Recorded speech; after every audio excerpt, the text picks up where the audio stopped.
Welcome to this week's edition of Black Authors Matter TV, where we interview the latest movers and shakers in the African American literary community.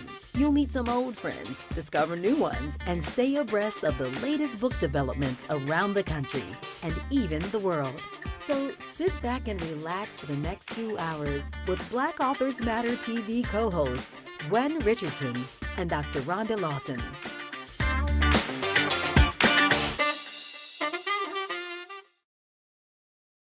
Good evening. You've reached Black Authors Matter TV, and it's August 16th, and we are happy and excited to be with you once again for another amazing show. I'm Gwen Richardson, your host for tonight, along with my co-host, Dr. Rhonda Lawson. Good evening, everybody.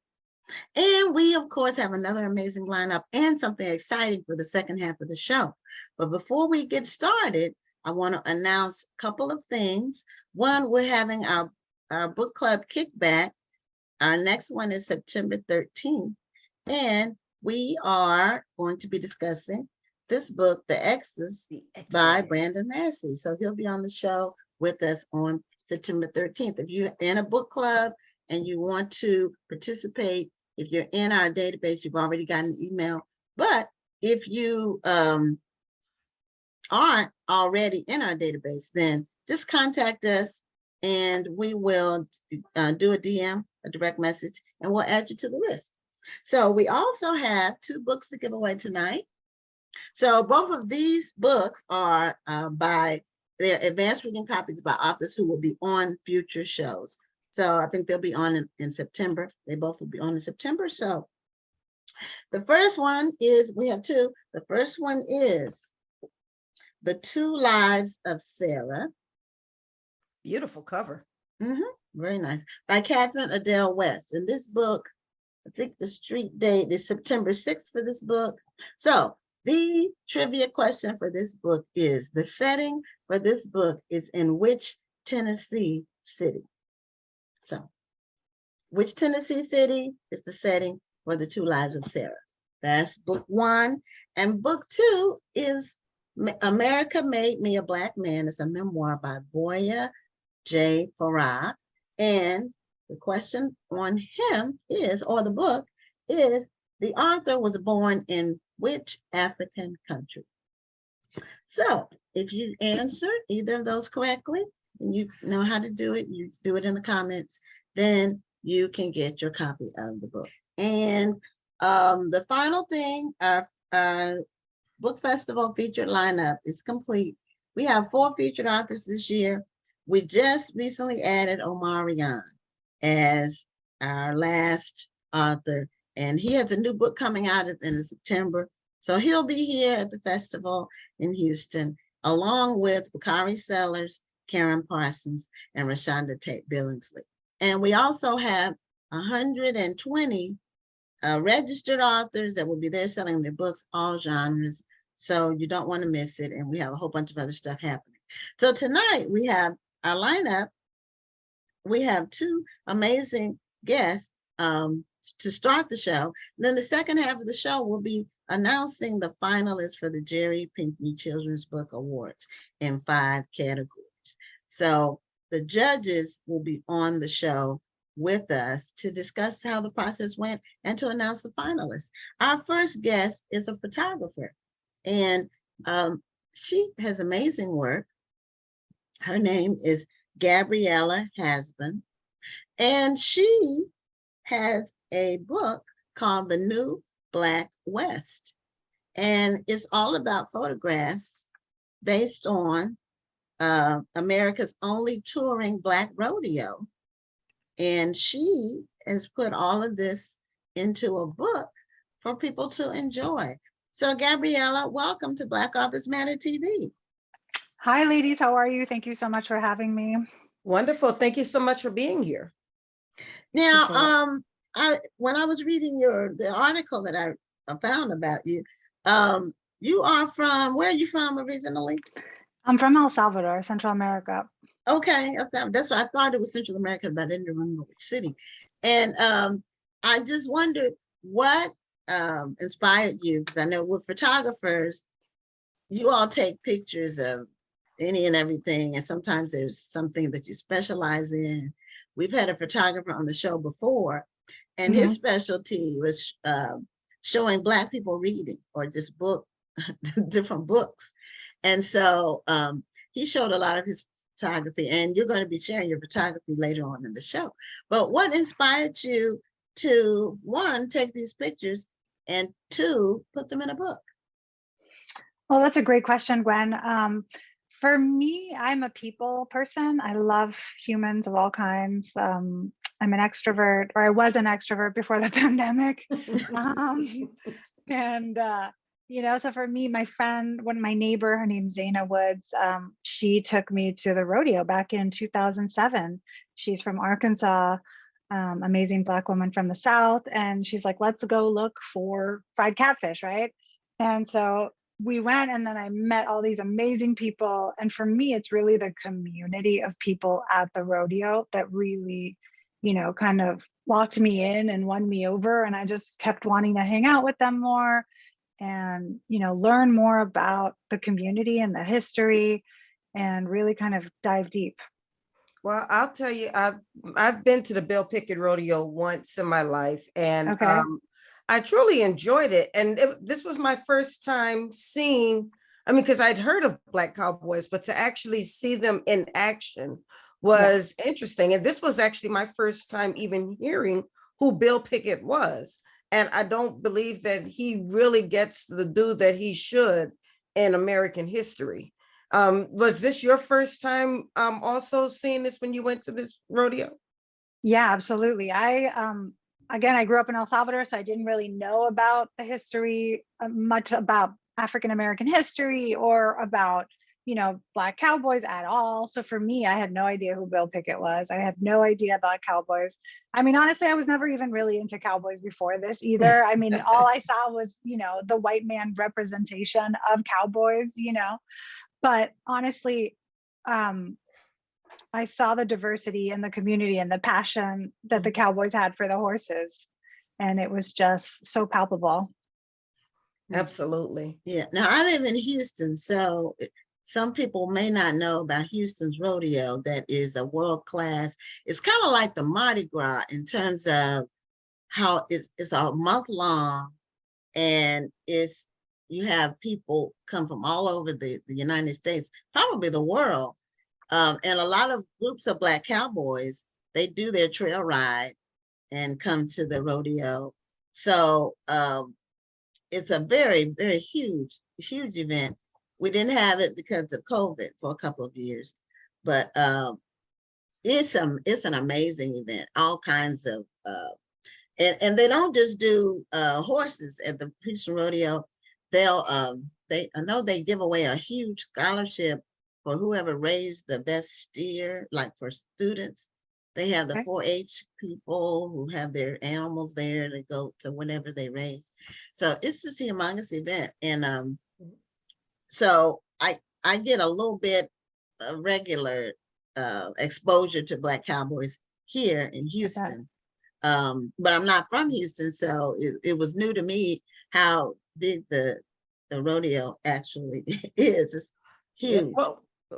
Gab, and for a lot of people, when they see it for the first time, for me, it was just a great memory. But for you, you decided that you wanted to put this into a book. Mm-hmm. Yeah. So for me, I didn't realize what I had until so let me go backwards.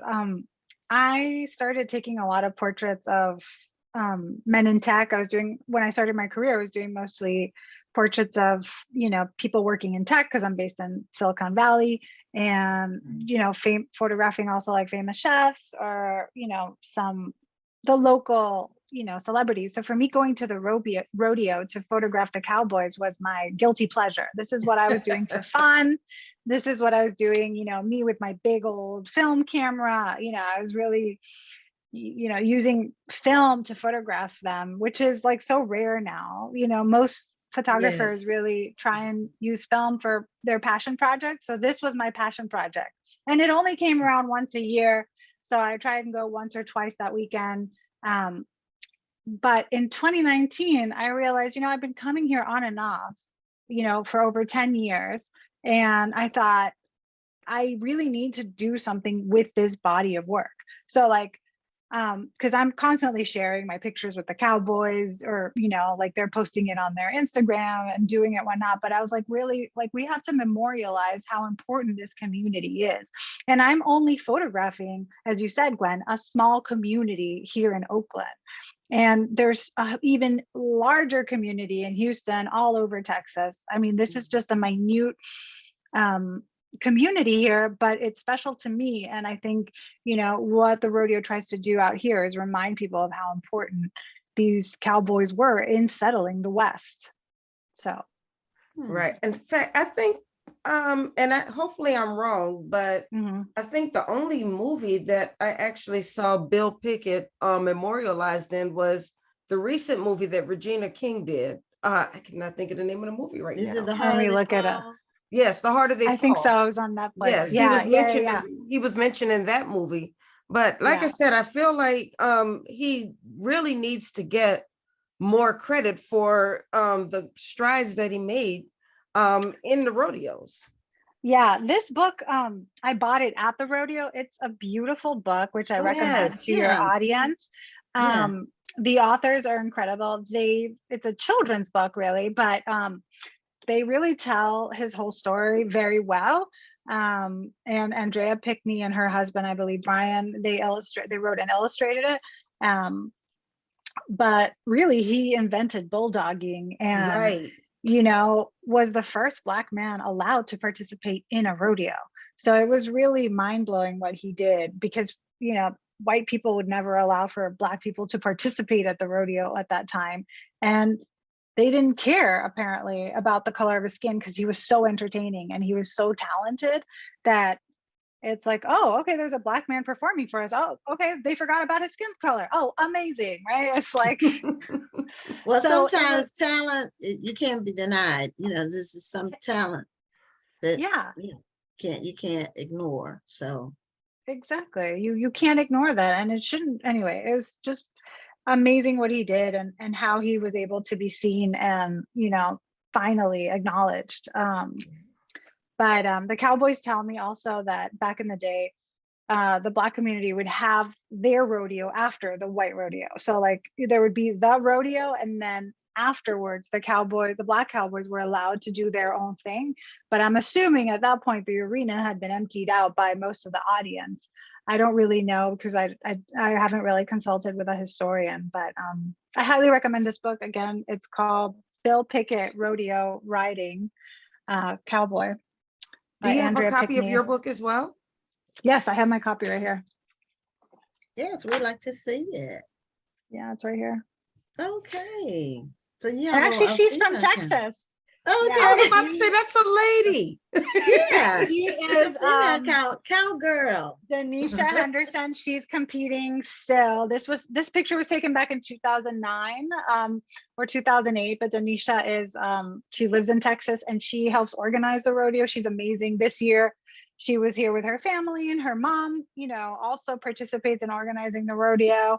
And she was here with her daughter. The rodeo is such a family event, which is like so magnificent. It's just really about, families coming together, celebrating Black culture, celebrating Black pride, Black history, and, just coming together as a community and celebrating each other, and, reminding each other of the histories and educating those who don't know about the importance of all the Black cowboys who, were before us. Well, what do you plan to do with, well, you go ahead. Well, I was going to say one thing that you mentioned about the Black people having their rodeo after the white people.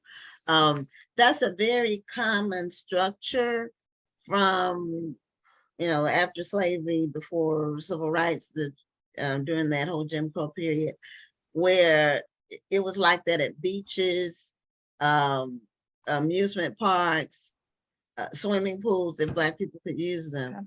It was, there were certain times or certain days where the Black people could use the facilities.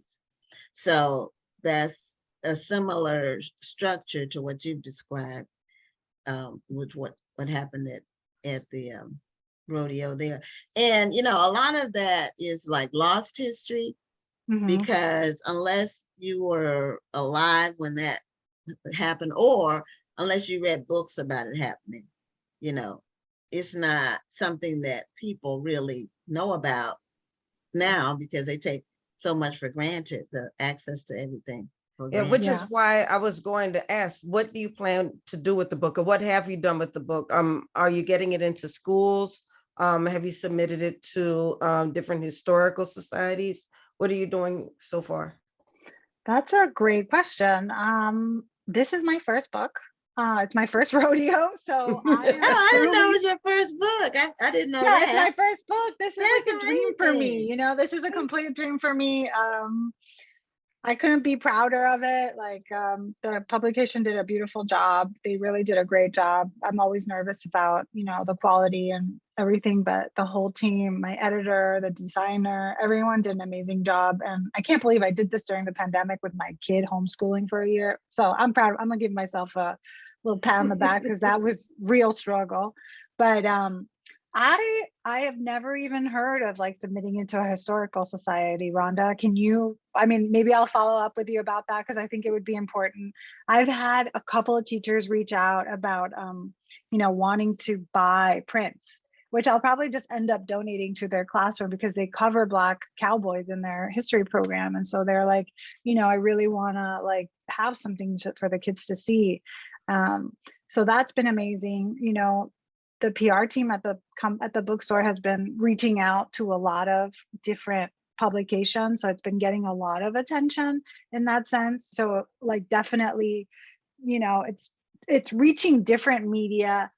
It's reaching media that it has not been able to reach before, and I think having the book really has changed the game because back in like 2017, I was trying to pitch the story to many publications, being like, look, this is important. This is a hidden community. It needs to be highlighted.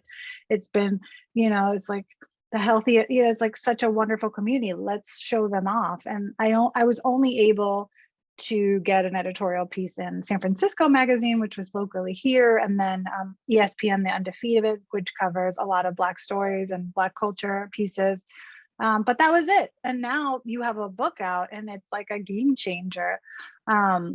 So I'm grateful for that, but it's kind of a little sad just because do we all really need to have a book to, you know, create that level of information to pass that on? Anyway. Oh, Grateful. unfortunately we do, because Sometimes that's what it takes. right. And Yeah. The actual audible storytelling, we're not doing it anymore. Yeah. Right now everything is in a book. We used to pass stories down by word of mouth, and now we're too busy to listen these days. We have to Yeah. read it almost. It's crazy. It's Yeah. crazy. Well, Yeah, if well, you don't have, I'm sure, I don't know this for a fact, but I'm thinking there has to be some kind of African American museum in the state of California where you are. So if it's not in Oakland, I'm thinking it should be in Oakland, but I don't know. But there's any African American museum will want to have your book. So, you know, including the one in the Smithsonian. I don't know. I'm still hoping to get there soon, but that's the kind of material that they highlight. You know, little known, and photography is always best because a picture is worth 1,000 words. So you have, you know, the actual pictures. So we set it up for a screen share so you can okay. show us some of your photography. We can take a look. Fabulous. Yeah, absolutely. Let me pull out the book. What's the best way to do the screen share here? You should be able to, if you Well- have it pulled up on your computer, you can hit share screen. Okay, here we go. Oops.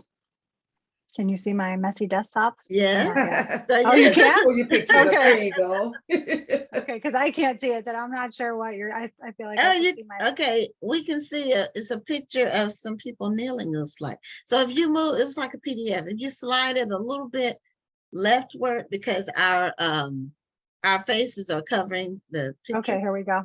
Is that better? Yeah, it looks Well- good. It looks good from my end. So, well, are our faces covering the picture? No, Rhonda? no. What Oh, okay, maybe it's just on my end then, okay. I See, you just never changed know. it, Gwen. Yeah, I just changed it. So let me know if that Oh, helped. okay. Well, on my end, I think I have to see everybody because I'm Oh, the, because you're the host. No, Okay. and maybe the Mm. way that you have your screen set up, you may have it on gallery instead of speaker. If you Yeah, I do, because I have to see who signs on. Mm. But I can still see like most of it. So don't do it on my account. It's for the audience and then for the people who watch afterwards. But I love those Okay. fingernails on the horse. Yeah, so this is Lady D. I met her at the rodeo back in 2017, I think. She and we're collaborators. You know, she loves horses. I love her nails and love hanging out with her. So we just always take pictures of her artwork. And I'll try and skim through this quickly so I Okay. can show everyone almost every picture in the book. But this is, you know, at the beginning of the rodeo, they, you know, sing the national Black anthem, and they showcase the Black flag. And so it's really just, you know, giving praise to, you know, the Black cowboys before us, and, you know, giving thanks and all that. And so this is also the book that, I'm sorry, the image that where the cowboys are praying for their safety during the rodeo, that all goes Okay. well. It's just like a little quiet moment, which is always appreciated. This is a cowboy I met, Robert Armistead. He passed away sadly during the pandemic. But he used to work a lot in horse racing and in the Kentucky Derby and in the racetracks, you know, just kind of a legend. And this Louis Vuitton saddle is like one of, you know, those things you will never forget when you see at the rodeo. It's just amazing, you know. Wow. It's just super. And Pat Yeah. Davis, he owns a barbecue shop out here in Berkeley called Casey's Barbecue, and it's amazing. And he really just always, you know, showcases that saddle. And this is Brianna. She was living in Texas at the time. And this is just some of the audience, which just always brings the best fashion. This picture was back in 2008 or 9, and it was just really just a good community of cowboys back then. Wow, they're standing up on their horses. Yeah, this is like just legendary picture. One of our viewers says she would like to purchase a copy. So when we're at the end, you can tell people how they can do that. Yeah, Amazon, it's everywhere, anywhere. I try and send people to bookshop.org because they donate a little profit back to your local bookstore of choice. Well, I placed links to your websites in the chat, so Perfect. the audience can click on there so they can purchase a copy. Now go back to those boots those boots were rattlesnake boots. Yeah, those are snakeskin boots, and that's Cowboy's boots. He goes to Tijuana.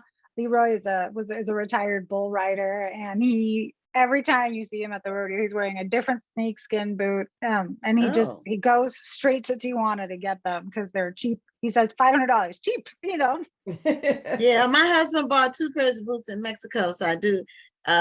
He bought a alligator and an ostrich, and he was negotiating.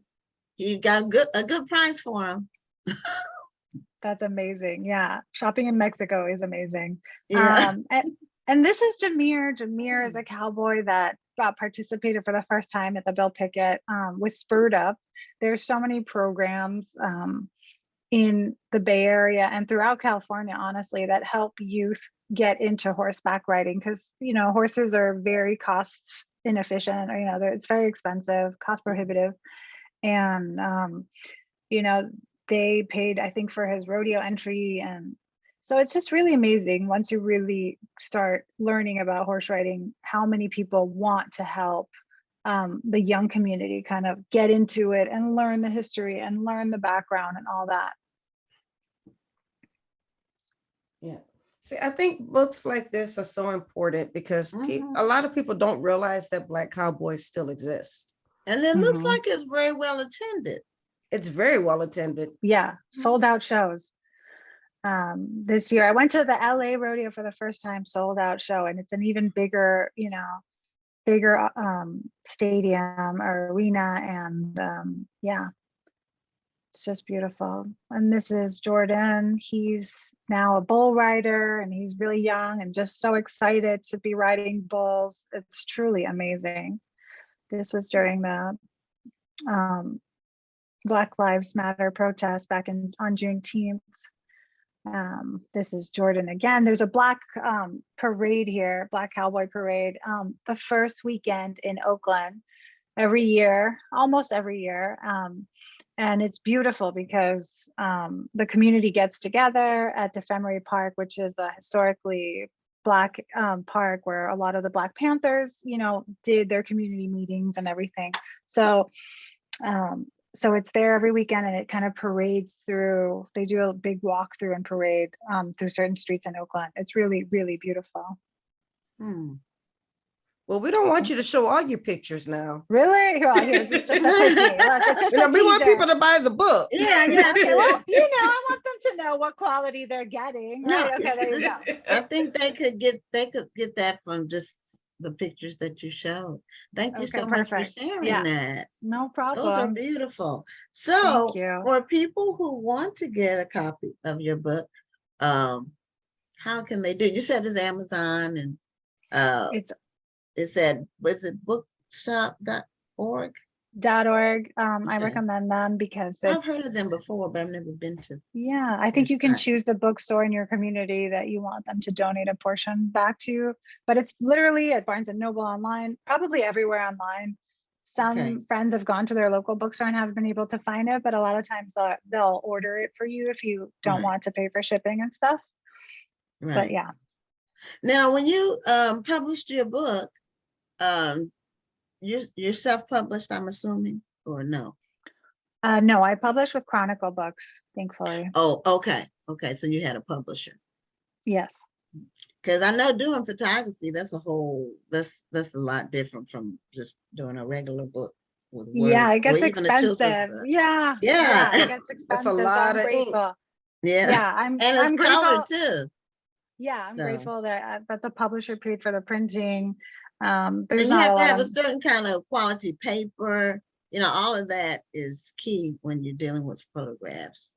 yeah, no, and they did a beautiful job printing it. It's like a great coffee table that you want to share and talk. It's a great discussion book, obviously. And I included interviews with the Cowboys. I talked to them at length, and they kind of share intimate quotes about their experience, either at the rodeo or how they feel perceived as being Black and on a horse. So it's really kind of a deeper look at what it's like to be a Black cowboy.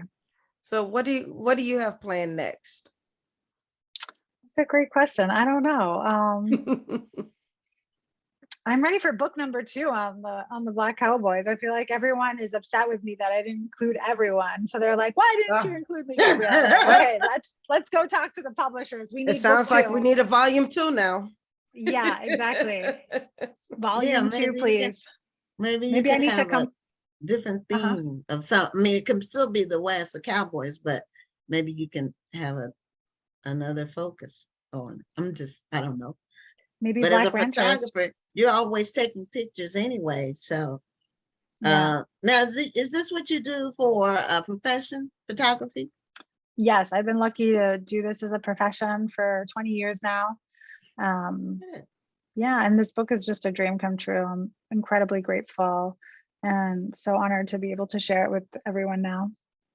Wonderful. Well, Thank you so much for sharing your art and for memorializing this great piece of history that's still going. This is not a thing of the past. This rodeo is still with us.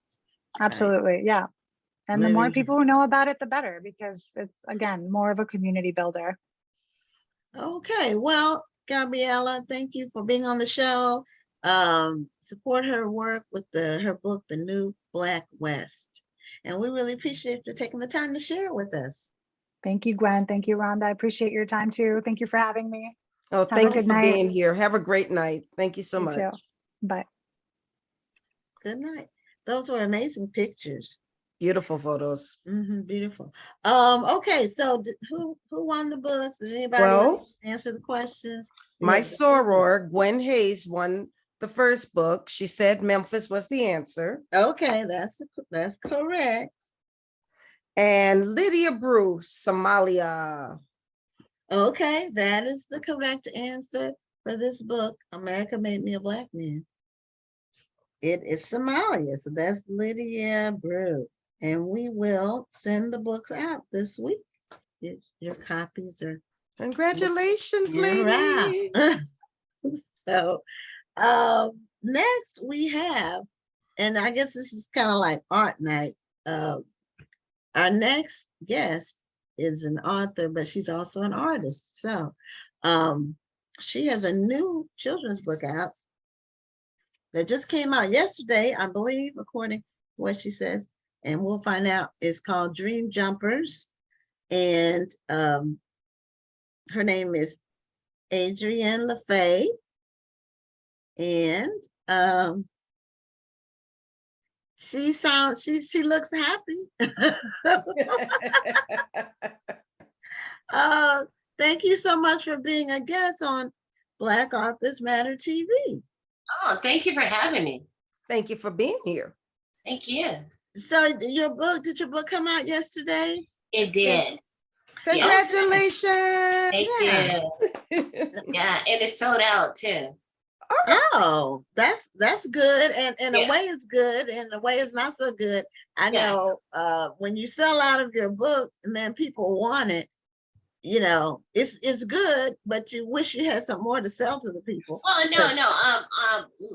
There more are being produced. Print. You just Right. did a good Yeah. job with pre-promotion. That's Yeah, what that yeah. was. Right. Yeah, in a couple days there should be more going out. So Well, that's great. Well, I didn't mean like congratulations. sold out forever, you know. Right. No, I know that.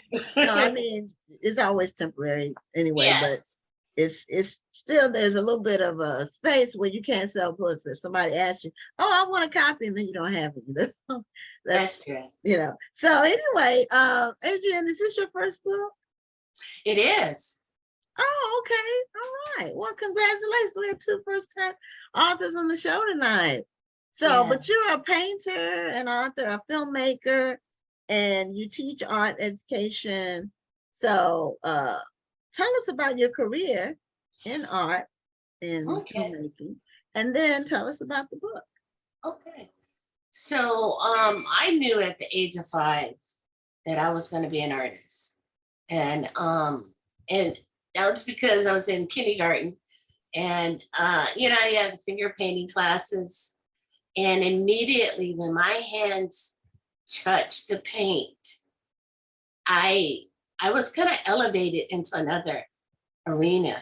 And I love the color so much that I started eating the paint because I thought it was going to start like oranges and apples or, you know, cherries. And of course it didn't. And I stopped immediately. But I've never forgotten that feeling. And that's what paint is for me. The colors is transformative. So, however, my parents didn't want me to be an artist. My mom was okay with it, but my dad, he was like, you know, I got to pay for college. You need to get a job where you're not going to starve, right? Because artists starve. Starving artists. That's right. And so I went to the University of Washington for communications, but that still is always ebbing. You know, I want to be a painter. And my dad happened to be a pastor of a church. So I also play the keyboards, right? I play the organ and whatever. And, you know, a PK, you know how we had to do a little bit of everything, you know. And I'm one too. yeah, okay. I didn't play the piano though. I took lessons, but it didn't take. I'm a PN. I'm a preacher's niece. Okay. PN. Now, I have never heard that. I just made it up. Y'all can hold on to that. Okay, yeah. We can recycle that one, right? Yes.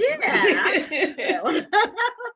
But go ahead with your you were doing a little bit of everything, playing on the keyboard. So do you Yeah. So then I wanted, Do you still play? and then I asked my dad, can I take music, in college? And he was like, no, secular music, because I come from a real strict, background. So that wasn't gonna happen.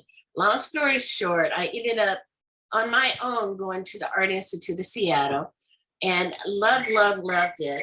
And I knew I was going to be an artist, and it was still very hard to get into art in the way that I wanted to. Once I realized that I didn't really want to be a commercial artist, I did like my last quarter in school, I realized I did not want to be a commercial artist.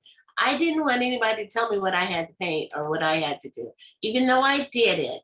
I had to make some money, but it was not my calling. And so eventually I got into art. And one day I had a patron who said they loved my art so much that they would, sponsor me and pay my bills. Whoa. Oh, I know. You were That never good. happens. Yeah.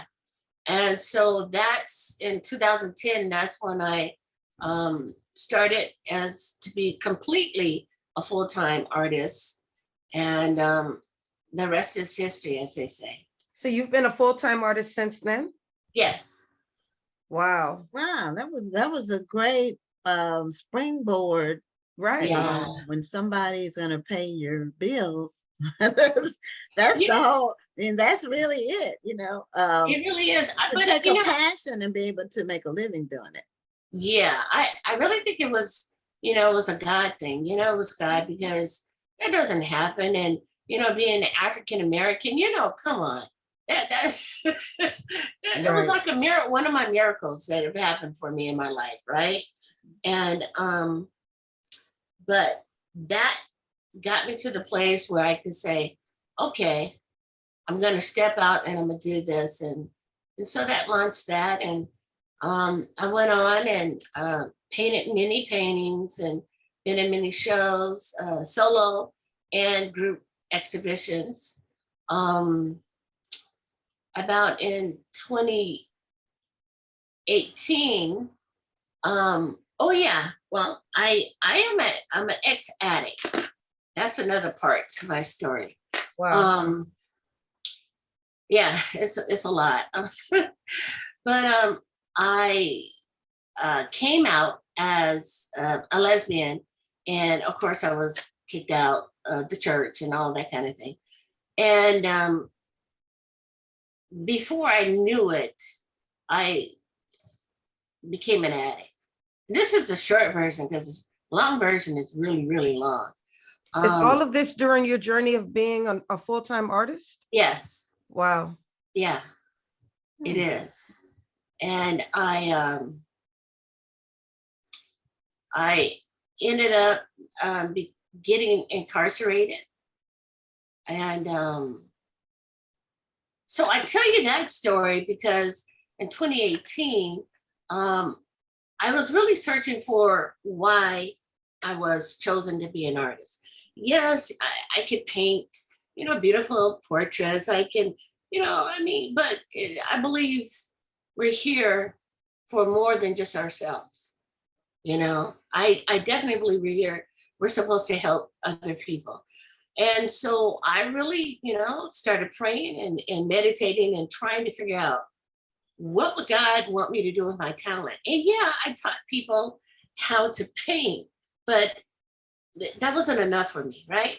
So it finally came to me about after a year of searching, is that I need to go to the women's prisons and talk to the women, share my story of who and how I, was who I am, and also paint their portraits. And at the time, I had King 5 Evening Magazine, it's a local TV channel here in Seattle, who came and followed me to the prisons. One day, they saw my work.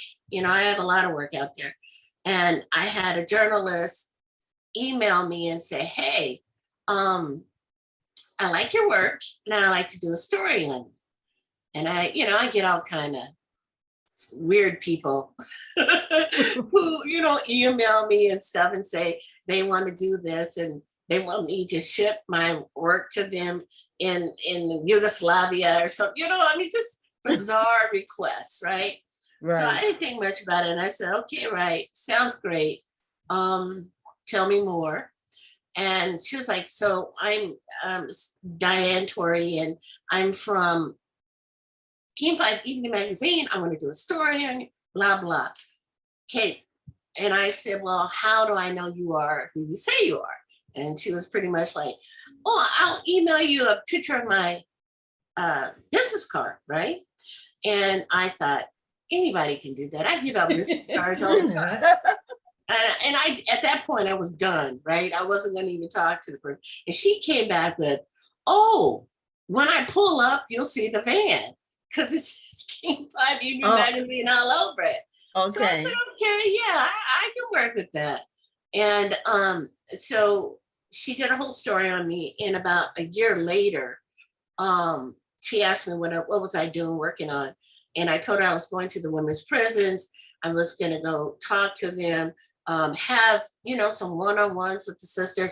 I only paint Black people. So I had to do a proposal to the Washington State Correction Center for Women. And it took me a year to get in there where they would approve me to get in. And that's, proposal after proposal. Why does this woman want to come in and talk to other Black women? Or I don't know, but it took that long and I got in there. She happened to be like very interested in what I was doing. She followed me to the prison and it was one of the best experiences I've ever had.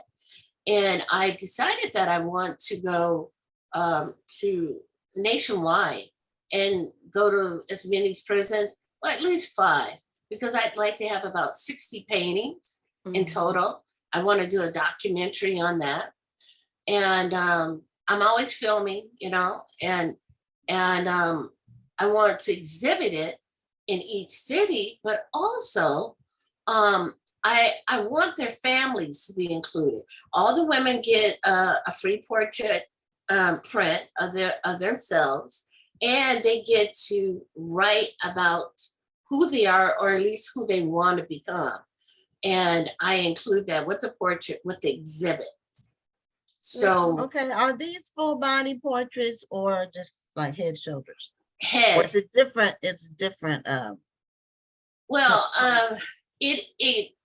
my first initial one was just the heads, maybe their hands and stuff, arms, that kind of thing.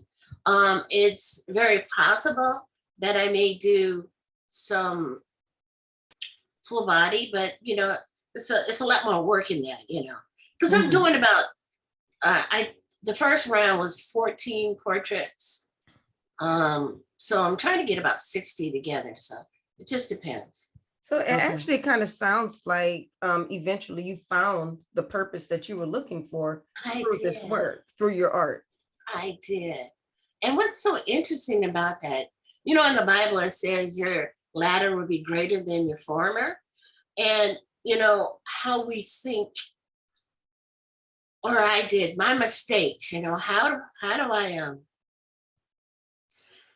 ever get past it, and being able to help somebody realize that you can get past it is definitely a mission of mine.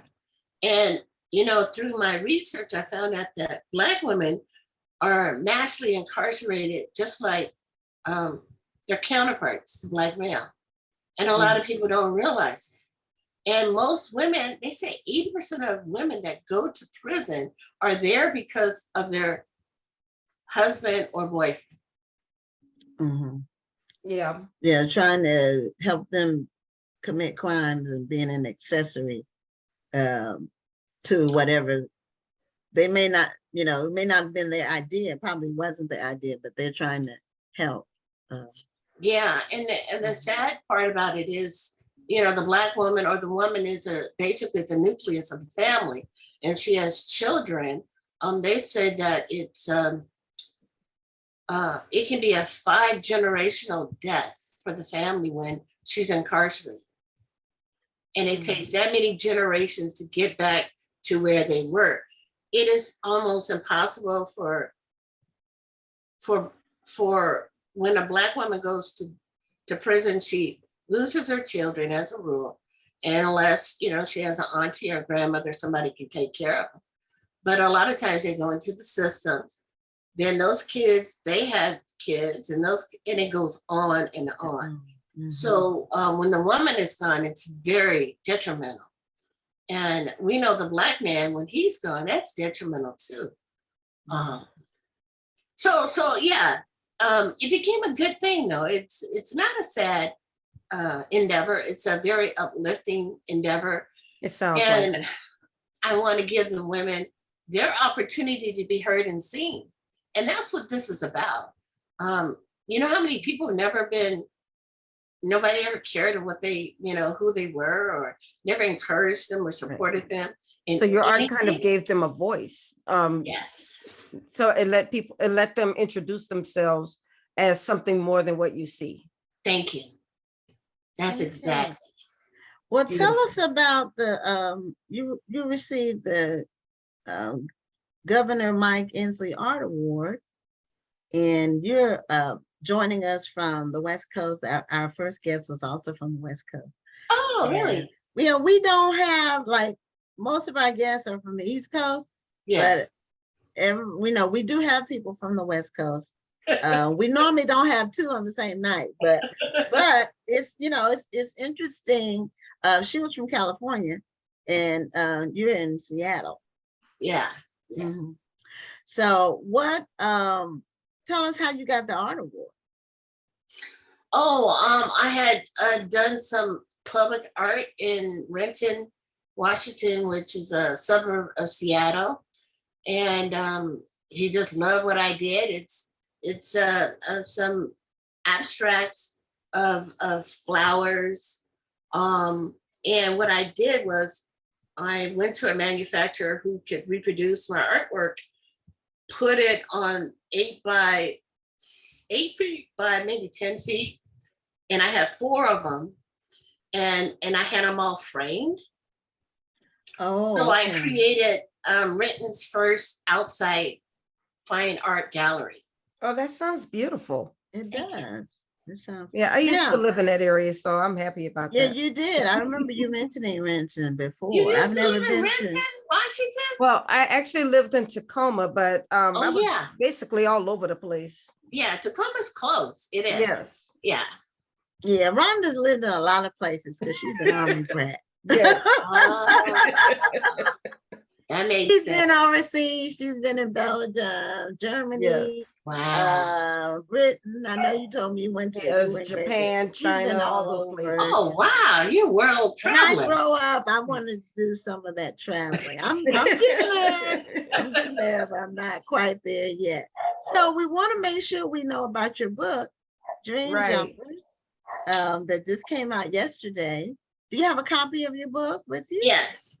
Even though you sold out, you held on to one so we Yeah. could see. Can you Now, see it's it? Put it in front of you. I think it's, Oh, yeah, There we go. right. yeah, there you go. Yeah, when you have the virtual screen. Oh, yeah. Put it right in front, right in the middle there. Yeah, there Okay, you Dream go. Jumpers. Now tell us about Dream Jumpers. Um, Is it a young adult book? Is it a graphic It novel? is. It's really crazy because I never wanted to write a book, even though I was told I was a good writer. I wanted to illustrate, right? Doesn't it make sense? I'm an artist, of course. I want to illustrate. One night I went to bed, got up, and I had this full-blown book in my head. And then I went and asked people, hey, you want to write this book and I'll illustrate it?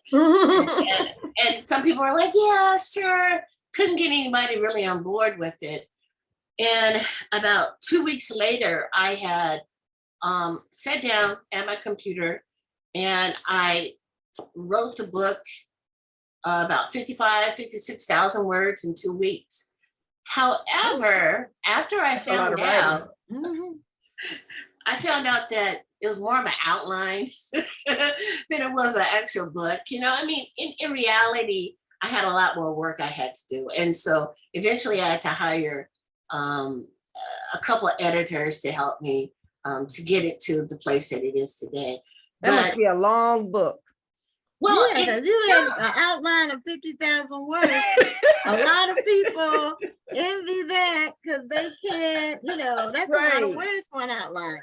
it's You only just had to fill it in some more and, yeah, it's only 238 pages. okay, well, that's a book. That's a pretty good length of book. book. Yeah. Yeah. I don't know. I kind of thought it was small because I like those books, the saga books, that have Oh. generations and stuff. So, Well, this if is a for a book is kid. good, if a book is good, long or short, it's good. There Yeah. can be a short book that's not good or a long book that's not good. So, Yeah. and vice versa, you can have a short book that's great or a long book that's wonderful too. Yeah, Yeah, I just finished reading a 500-page book that was outstanding. I love And it. I gave it 5 stars, and it was from a guest on the show. What was the previous name of guest it? On the show. It's called The Last Thing You Surrender by Leonard Pitts Jr. The Last Thing You Surrender. The Last Thing You Surrender. It was outstanding. So, and I read some small books that were equally compelling. Yeah, So you just never know. It's not about the length, it's about the story. Exactly. and the story is about a set of twins, little Black kids who inherit the gift of dream jumping from their grandfather. And dream jumping is the ability to be able to jump into other kids' dreams and help them find out who they're supposed to be and support them in real life so they can become who they were born to be. Oh, that sounds interesting. It does sound interesting. Mhm. So is this is more of a young adult book, I'm guessing?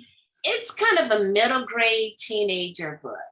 Okay. So it's a sci-fi fantasy adventure, and it's a lot of fun. But the other thing is the kids have to go through a lot of turmoil because their mother she died when they were born, and they have a father who's mean to them. But they have their grandmother that lives in the back of the house. So it's an adventure. It's kind of a fantasy, but the gist of the story is that I believe everyone comes into the world knowing who they're supposed to be. And along the way, either it's your family, your teachers, it's because of your gender, because of your race, because of your, poverty or whatever. It could be because you're so rich. You lose track of who you are. And this book is supposed to help children start being more aware of their gifts and for them to search and try to find who they really are.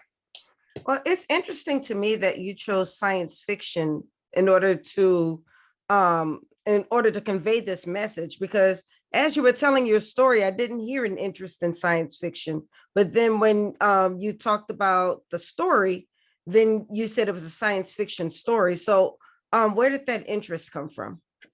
Well, I do love science fiction. I do. I love science fiction. But I also think it's a part of the story because, of course, every story there's an antagonist, right? You have the protagonist and the antagonist, and these kids have to learn how to become dream jumpers before they can help anyone else. It's just not an innate gift, and they have to understand what their gifts are and to hone those and become better. And so they end up going to the academy, the Dream Jumpers Academy of the world, where all the other kids are twins just like them. Right. So everybody's a twin, and it has to be male, female, and it can't be 2 boys, 2 girls because they need the interaction of what a male perspective and a female perspective.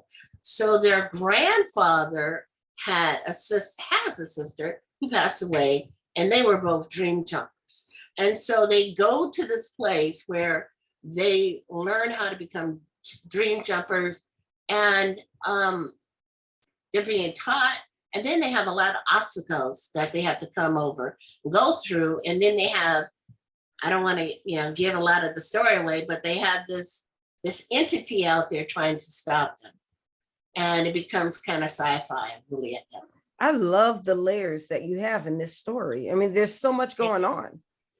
Thank you. Yeah, it's interesting that you would pick that type of story. I guess when you're an artist or you're a creative, then that imagination really can. Well, yeah, I do control. have, I do have an imagination, but like I said, I believe the book was given to me.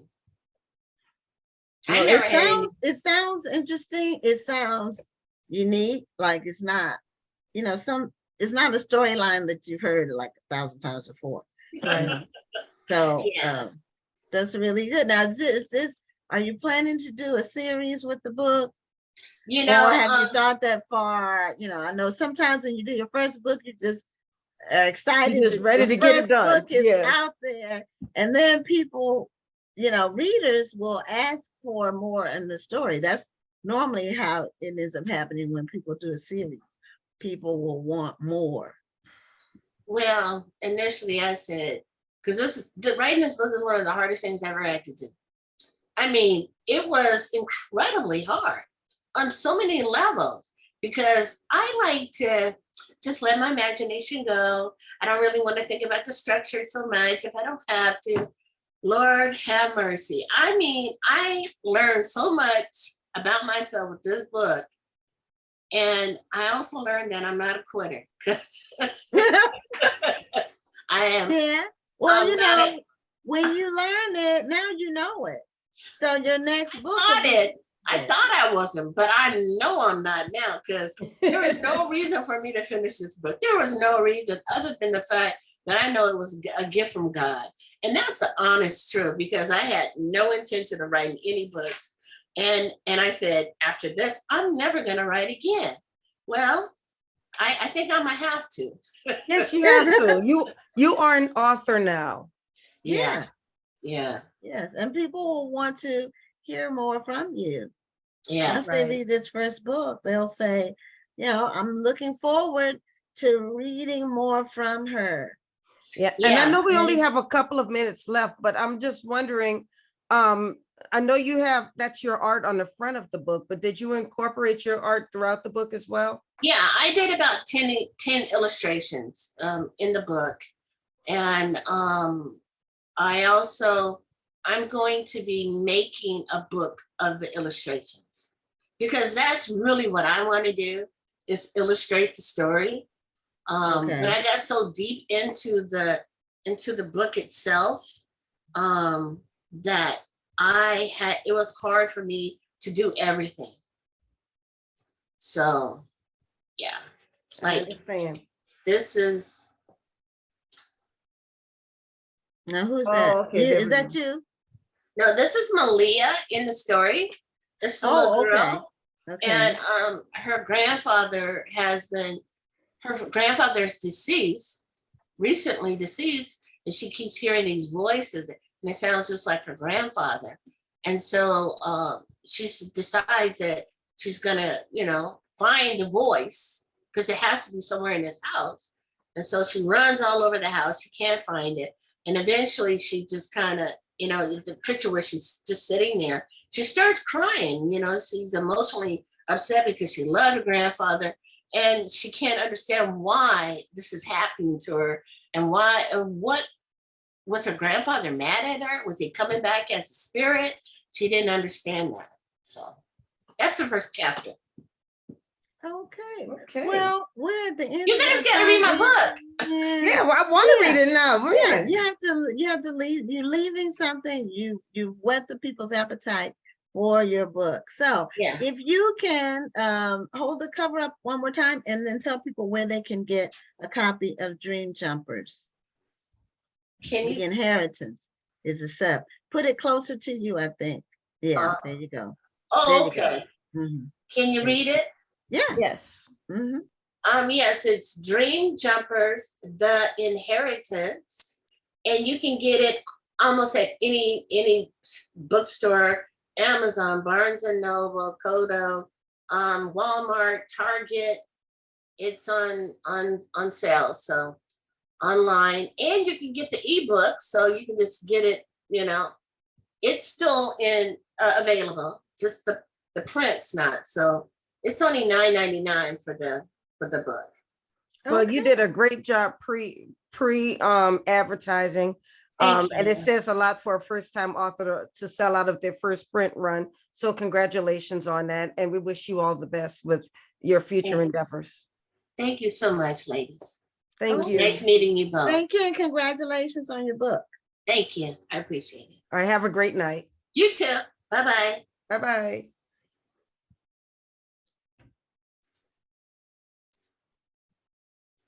Okay, so now we are ready to do our announcement of the finalists and for the Jerry Pinkney Children's Book Awards. That book about cowboys was also by some Pinkneys, and they were probably related to Jerry Pinkney. The book that the first guest show, Gabriela, the book about Bill Pickett, they were probably related to him. So what we're going to be doing, and we're going to be discussing the awards process, and we have the judges on tonight with us, the people who met and voted for the best books, the finalists. So are we missing somebody? No. Okay, so this was an exciting process. I want to welcome the judges.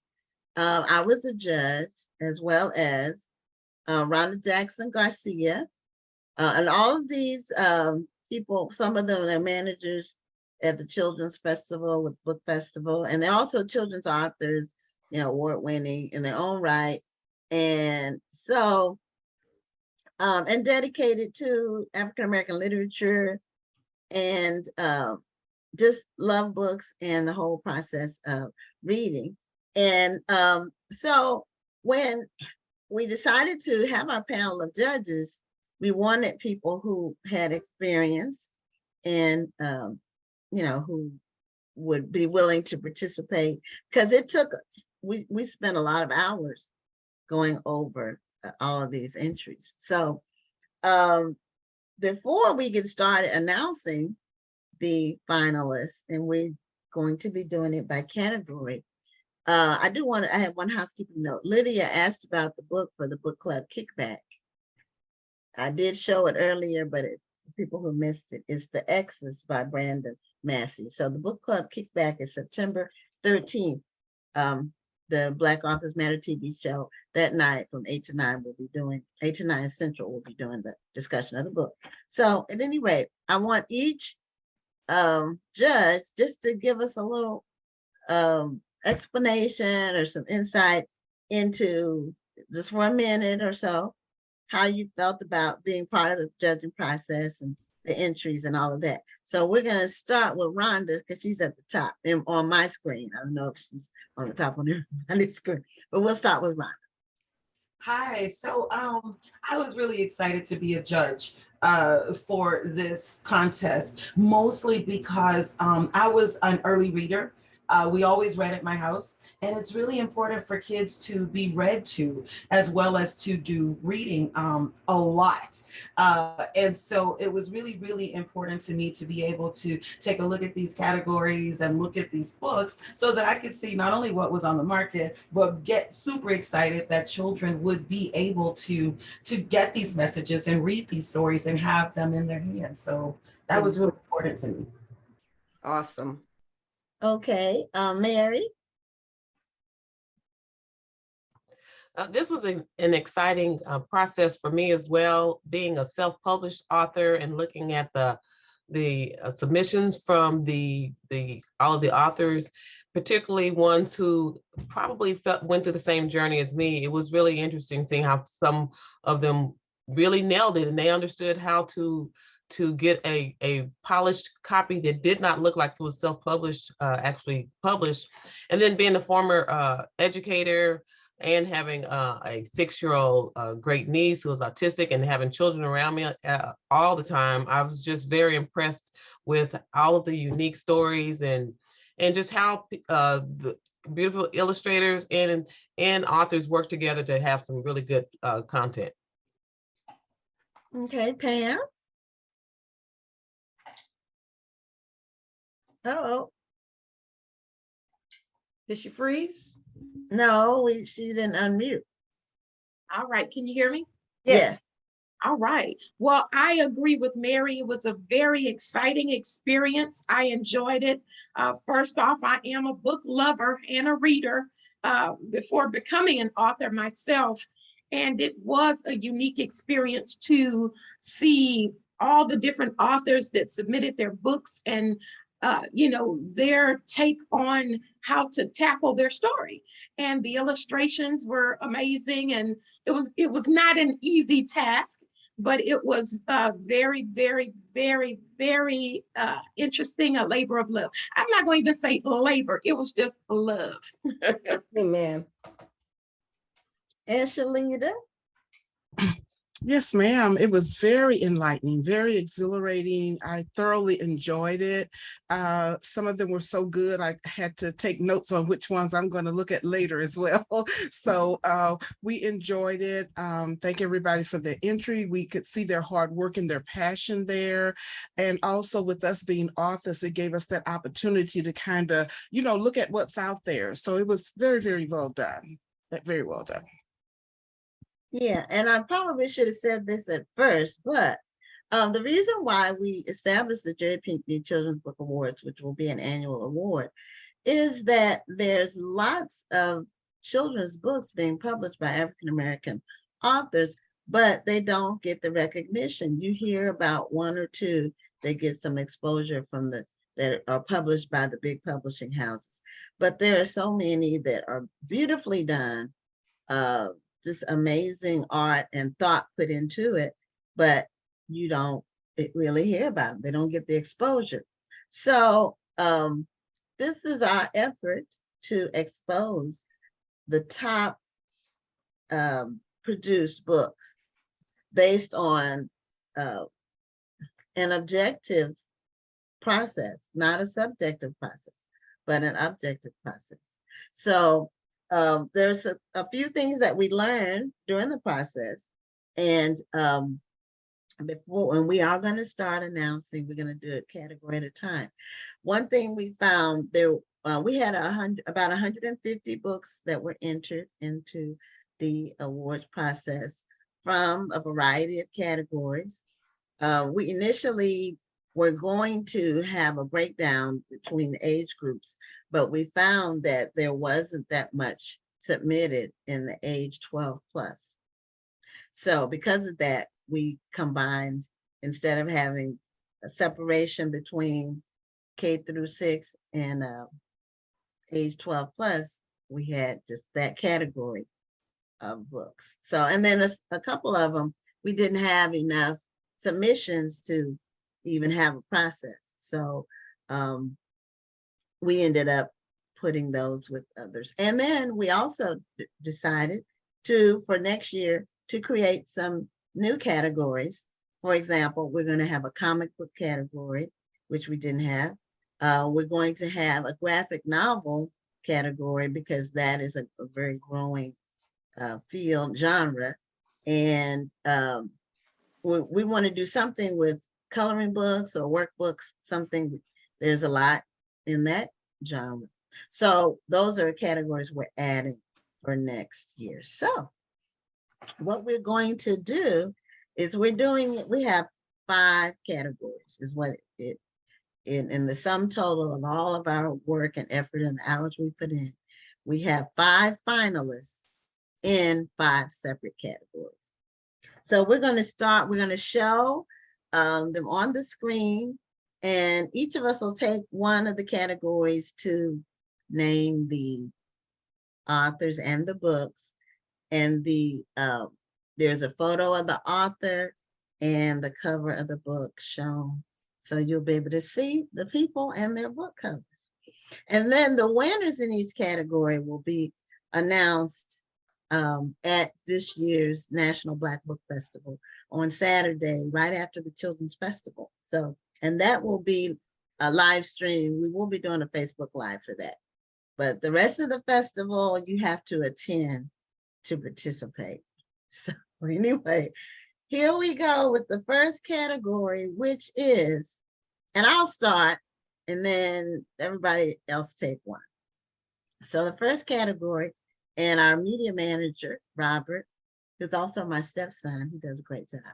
He's going to show us the picture. So our first category is African diaspora. And for this category, the finalists are, the first one is Donna Beasley, and her book is My Mama is Flying That Plane. The next finalist in African diaspora is Danielle Fairbairn, I guess Fairbairn Bland. I'm not sure how to pronounce Fairbairn, but her book is called Nia's Summer Vacation in the Caribbean. Next, we have Yumika Jones.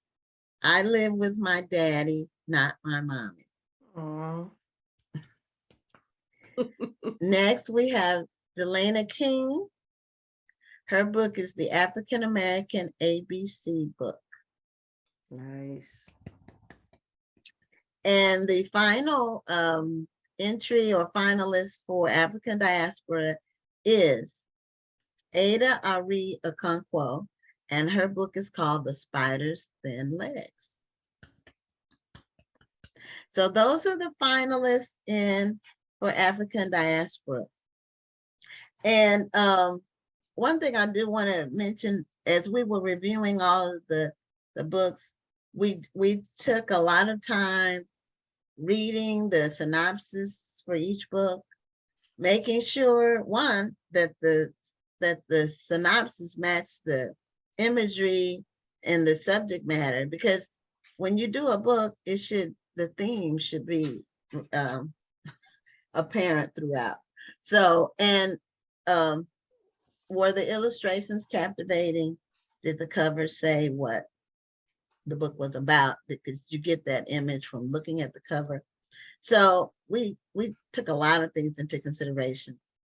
And African diaspora, we had both age groups, but these are the 5 best ones in that category.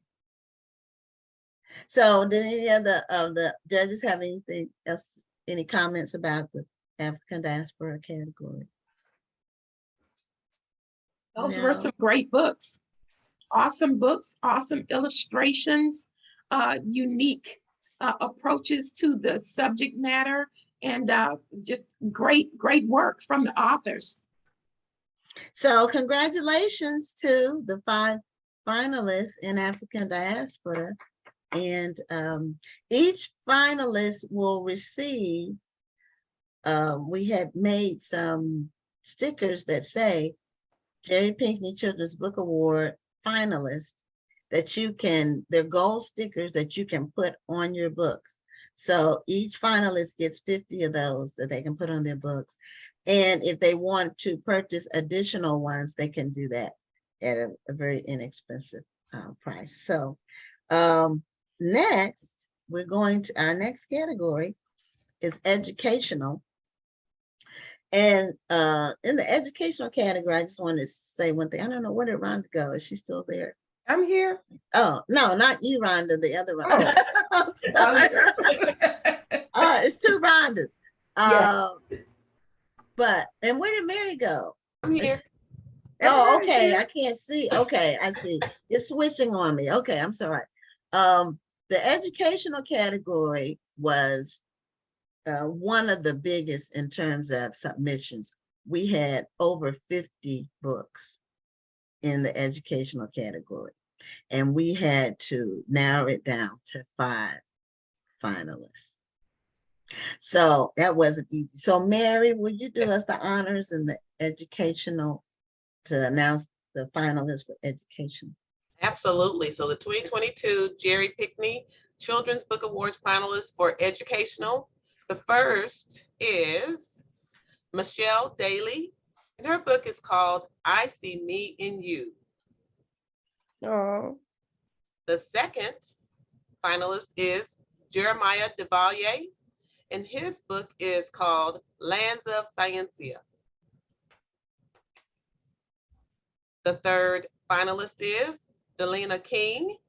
Her book is the African American ABC book. Then the fourth finalist is Morinike Oyanusi, and her book is called Isaiah and the Orchestra of Sounds. And the final finalist for educational is Datrine Sanders. Her book is called Today Was Not the Same. Winners will be So announced. Yeah. congratulations to the finalists in the educational category. And some of you all may have noticed that Delina King was a nominee again, or finalist. I'm getting mixed up with the Black Authors Matter TV Awards. There was a nominee. These are finalists. Anyway, because some people submitted their book for more than one category. Delina King did that, and her book rose to the top in 2 different categories. So some people just did one category. Some people did multiples.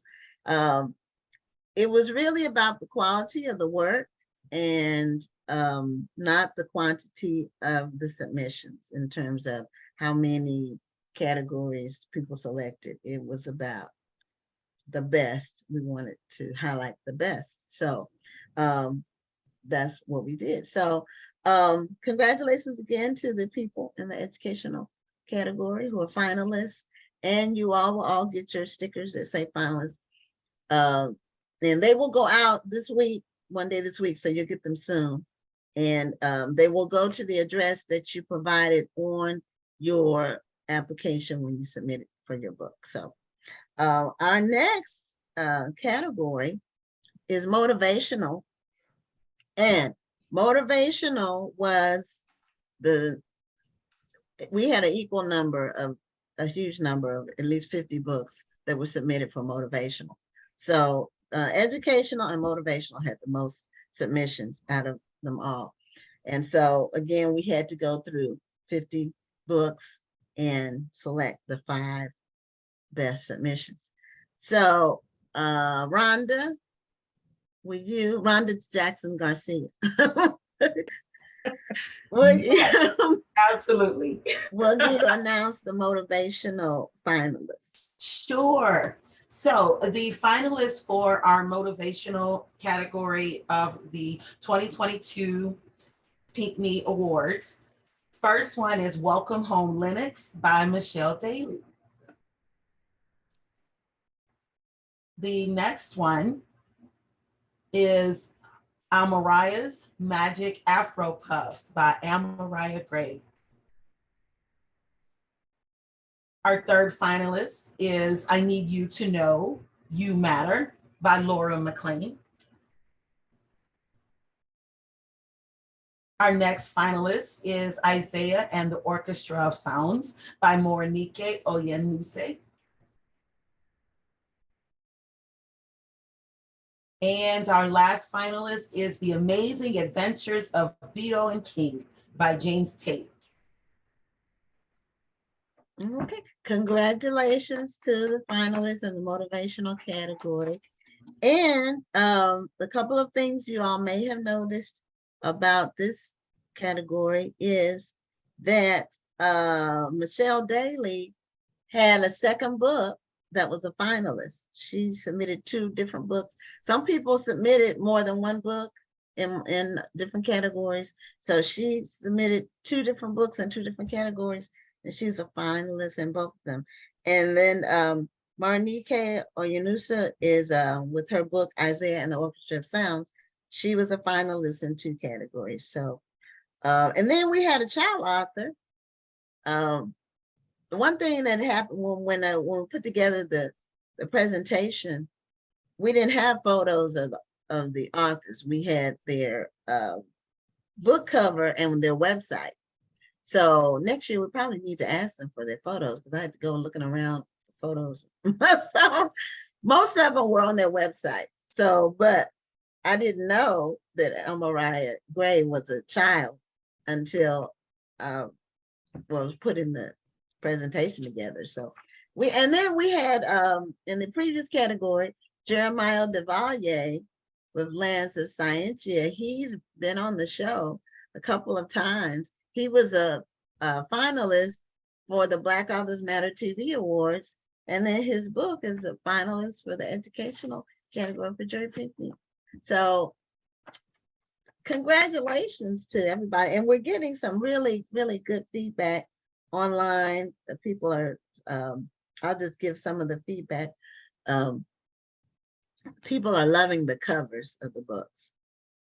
So that is very exciting. One of the, Michelle Daly, who's one of the finalists, said, thank you to the judges. As a first-time self-published author with 2 best-selling books published in 6 months, I thank you for the process. And she had the book, I See Me in You. And she also had, Michelle Daly had 2 books, The Welcome Home Linux. And let me see who else. Laura McLean Muhammad, she was also a finalist. She just said yes with exclamation marks. Michelle Daly commented again after she saw that she was a finalist in 2 different categories. So congratulations again.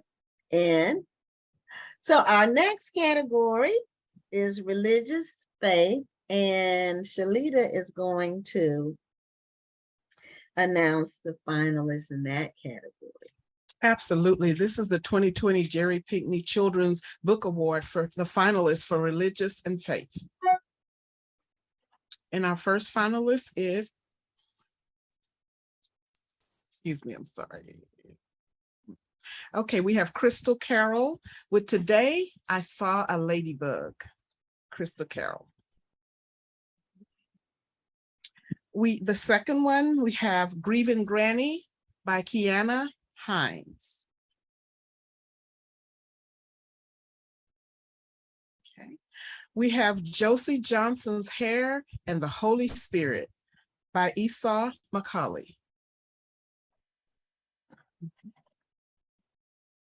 We have Shiana Wiggins with Mommy, Can You Teach Me How to Pray? And then we have The Celebration Place with Dorina Williamson. Congratulations to all the finalists. Thank you all for being part of the process, the judges as well as the authors. Let me see, a note on this one, Kiana Hines. I went to the website. I couldn't find an individual picture. I don't know if Kiana Hines is the child or the mother. We'll find out later, but one of them is a finalist for the award in the religious faith category. And I think that was, yeah, that was it. And if some of the fonts came out, I don't know what happened, but in the process of transferring them to other people, some of the fonts came out lowercase, uppercase. You know, I like stuff to be perfect, and that wasn't. I don't know what happened. But anyway, at least it's all readable. That's important. So, okay. So we have our final category that for the finalists, and it is social commentary / justice. So social commentary, social justice. And we have 5 finalists in that category. And Pam is the last judge that hasn't announced the finalists, so she's going to go next. All right. My pleasure. So for the 2022 Jerry Pinkney Children's Book Awards, the finalists in the section for social commentary and justice are Natural Nia by LaRonda Crosby Johnson. Why Am I Here by Naomi Dunson White.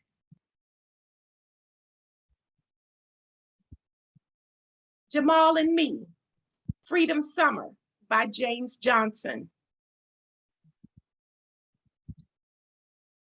Today Was Not the Same by Jatrine Sanders.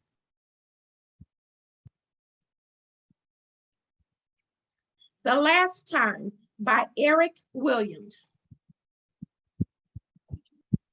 Okay, congratulations to the finalists for the Jerry Pinkney Children's Book Awards for 2022.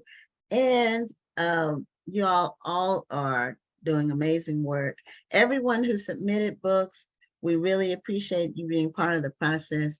And as you see on the screen, the winners will be announced at the 2022 National Black Book Festival on Saturday, October 22nd at noon. It will be live on Facebook, and you will actually, the winners will actually receive an award, as well as the winners get the award, plus they get a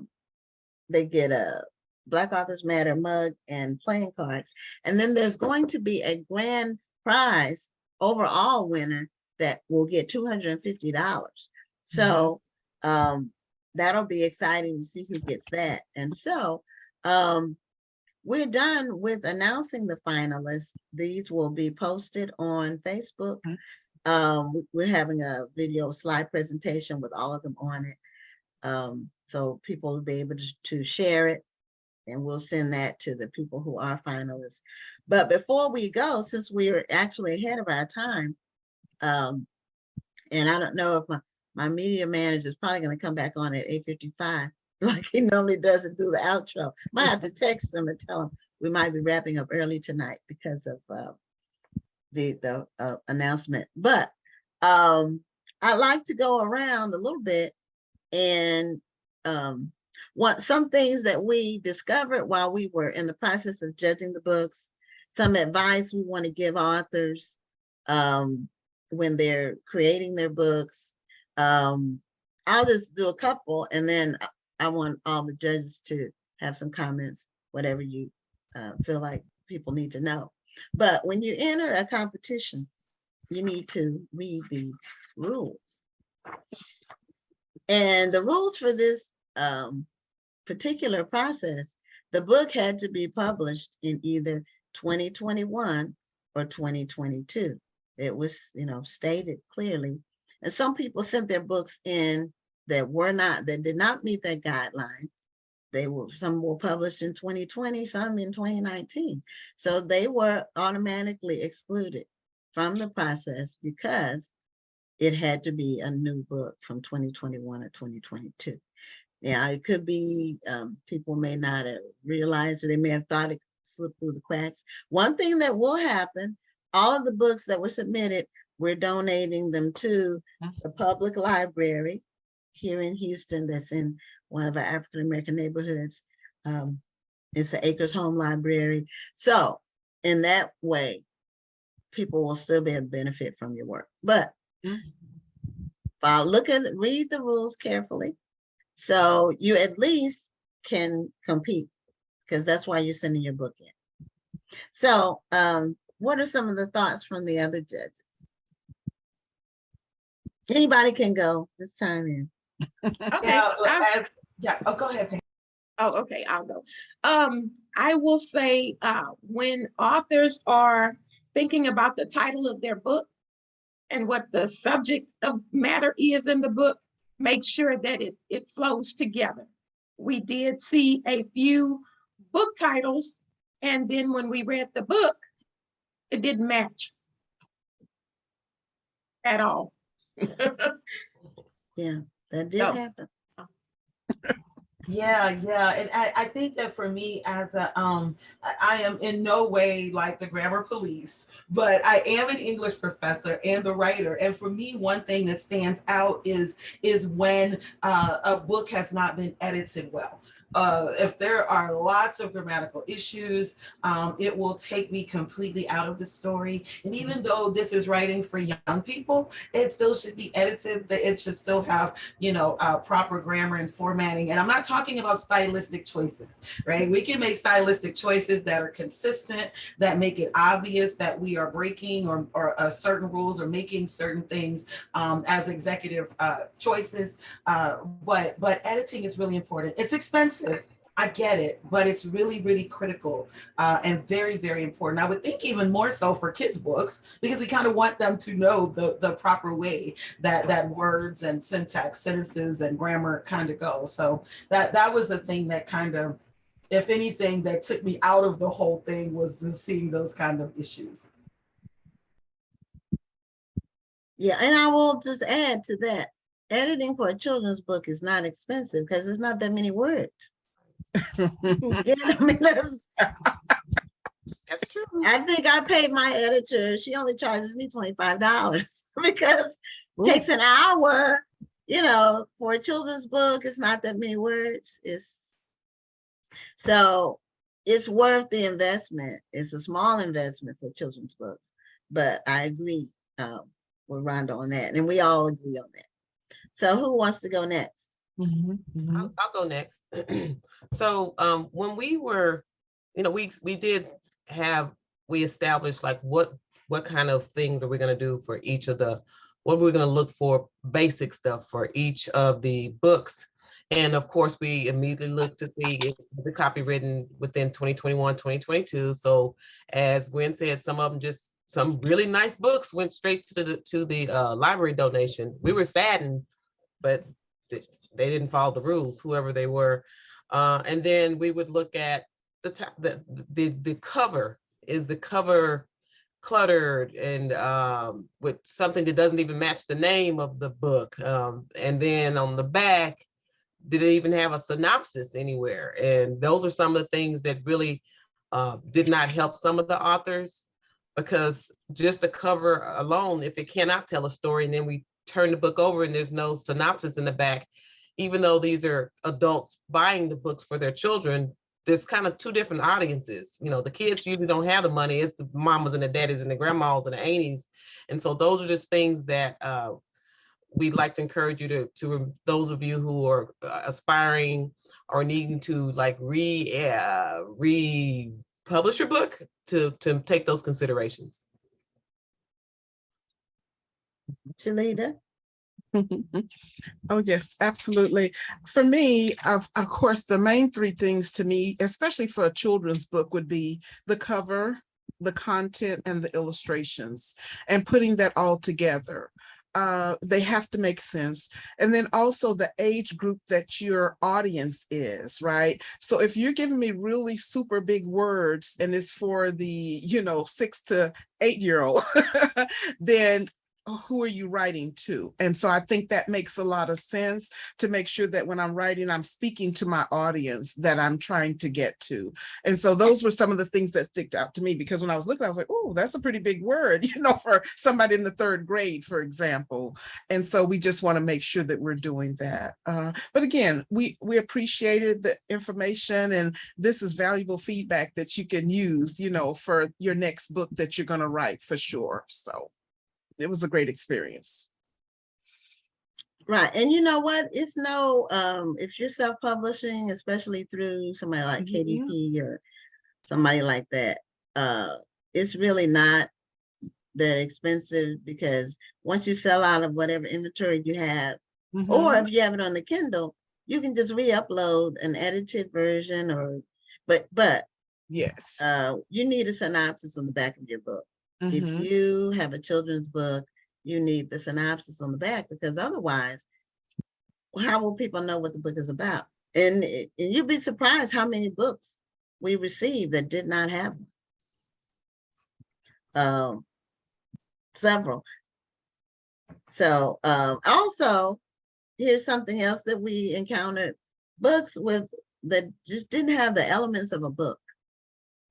You know, the book, you have the cover, then you have your inside page. Normally it's a blank page. Then you have the title, then you have the copyright page. There's some books that just didn't have the elements of a book. They didn't even have a copyright page. So, and if you do it through Amazon KDP, whatever you do, they'll publish. They don't fix your errors or anything. You give them the file, they print it. So those are just small things. I would encourage people, if you're a children's author, or if you want to know what a children's book is supposed to look like, go to a bookstore and look at the children's books in the bookstore or the library. You don't have to buy them. Just look at them. That'll look at how they're set up. Look at how they're structured. Look at what the elements of the book are. So those are just some tips. If you want your book to be, competitive, or you're competing. Whenever you publish a book of any kind, you're competing with all the other books that are out there. So you want your book to stand out favorably, not unfavorably. So, Rhonda, my co-host, do you have any comments? Because I do have a couple of things I want to say in closing about the Jerry Pinkney Children's Book Awards, but I just wondered your thoughts about it since you weren't with us judging this time, because you're not local. All these authors are in Houston area. Yeah, So we I actually noticed physically that. got together. The Houston clique. Yeah, well, it's not a clique. No, actually, I think all of you had really, really good feedback. And it's you made some really important points. One about making sure that your text matches the age of the reader that you're targeting, making sure that your story matches your cover. So I took it all in. I'm not a children's author, but I think that you all made very good comments and great feedback. And the finalists that you chose, those books were beautiful. The covers are beautiful, and they look like stories that I would want to read. Even though I'm an adult, I would want to flip through those books. So congratulations to everybody who was selected as a finalist, because it sounds like you went through a really rigorous process. We did, because we were originally thinking we were going to do it in a day, but it was a whole day, and we were like, okay, we're not going to finish. So it took us another session to get it all done. And it was very exciting. One other comment I have about book covers. If you look at the covers of the finalists, you see their work is beautifully done. If you're going to do a cover, if you're going to do a children's book, illustrations are very, very important, especially the cover. The cover is what's going to draw people in. And, covers where the images are pixelated, where it looks like you did it at what used to be Kinko's, is now FedEx office. But I mean, there's some books that just they weren't professionally done. You want your book to be professional. You want it to look professional. And others, the illustrations were stretched, like the resolution or the aspect, whatever they call that, where it's too wide, it's too long. Those things like that. They're eye-catching, but not in a good way. I think it goes to show that even the small things matter. A lot of times, especially new authors might think that as long as my story is good, the little things don't matter as much, but the little things are what will set your book apart from another book that may not be as professionally done. That's true. And a catchy title, If y'all notice, the titles were catchy. They were, but the illustrations in children's books are what really make the difference. So we were very excited about this whole process, and congratulations again to the finalists. for next year's Jerry Pinkney Children's Book Awards, the process will start January 1st. So, and it'll end around the same time in June. So you have several months to submit. So that gives you a window. If your book isn't out on January 1st, you have several months for it to come out. What else did I want to say about that process? You can still submit in more than one category. And the pricing will be the same. It's not an expensive process, but you can still submit in more than one category. We're going to be adding those additional categories next year. So the website will be updated so you can start looking at what the criteria are. For next year, the book will need to have been published in 2022 or 2023. So the window will move. So if you have a book that's coming out soon, you're planning to submit it for the next process. This year's is fine. If it comes out this year, that's great. Or next year. So, but it'll be a similar time frame in terms of the announcement will be on the show. It'll be in August. The announcement for the winners will be at the festival again. I'm happy that we're able to give some recognition to authors who may not ordinarily get the recognition. So we're excited about that. Let me see if we have any other comments from those you did have a question in here, which I thought was a good question. Mallory Corporal asked if any of the ladies on the panel had similar issues when they wrote their first books. Were you faced with some of the challenges that you mentioned tonight? Well, when I wrote my first children's book, I went to the bookstore. That's what I'm saying. I went to Barnes and Nobles and I went through the different books. I even took a ruler. I took not a ruler, but a yard, what do you call it, a measuring thing. So I could measure the dimensions, so I could see what size book I wanted. I even did that. I had to do it, undercover, but I was looking at the books because I wanted my books to compete with, I wanted them to look like a real book. I didn't want somebody to pick up my book and say, oh, this is self-published or whatever. I didn't want that. So I avoided those challenges by doing some research first. So anybody else can chime in. Yeah, I can say I did research as well. I worked with a company to help me with my first book. It just so happened that I knew that there were going to be some barriers there. So I asked, could I hire the illustrator myself? And they said I could. And that was the best thing I could have ever done. And it just so happened that he had done a lot of work with different types of books, government books, all kinds of experience. So when it came to my formatting, he was there to help me with that. And if he picked up on something that wasn't right, he gave that to me. And then my editor, I would like to say, was off the chain. I mean, drilled me and made me speak in my phone and repeat it and say, does that sound right? And I went over and over. And I also want to say something about the title, because we picked up on a little of this as well for the title, that really after I wrote the book, my title changed on my first book. And so it had to connect with what was going to be in the book. And so I literally had already put the certain name that I wanted, but after I read it and I reviewed it, it wasn't the right title. So don't feel bad or embarrassed by, oh, I said that was the title and it's not. It's okay. Just make sure that it matches what the content is. But I believe I was blessed in that. So my first 3 children's books, the same illustrator helped me. His name is Al, and he did an outstanding job. And I can still call him today and say, Al, I need this. I need a PDF. I need that. And he'll get it for me.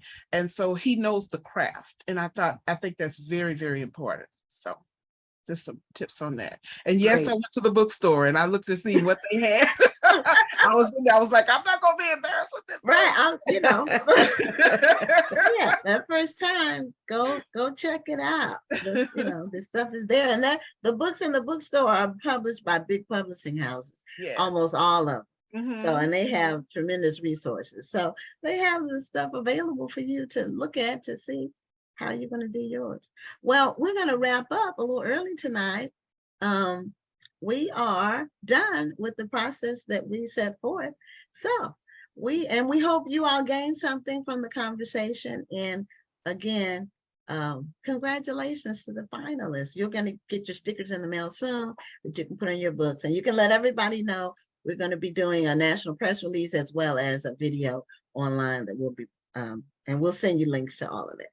So having said all that, we're wrapping up another show. We'll be back next Tuesday with another amazing episode of Black Authors Matter TV. I'm your host for tonight, and I'm signing off. And I'm Dr. Rhonda Lawson. Have a wonderful evening and a blessed night. bye-bye, everybody. Bye-bye. Bye. You know, I forgot to sign Robert in. We're done, Robert. You can take us away. Let's go ahead and play the music. I don't know if yeah, there you go. There he is. Okay. Thank you for tuning in, and join us next Tuesday at 7 p.m. Central, 8 p.m. Eastern for another edition of Black Authors Matter TV.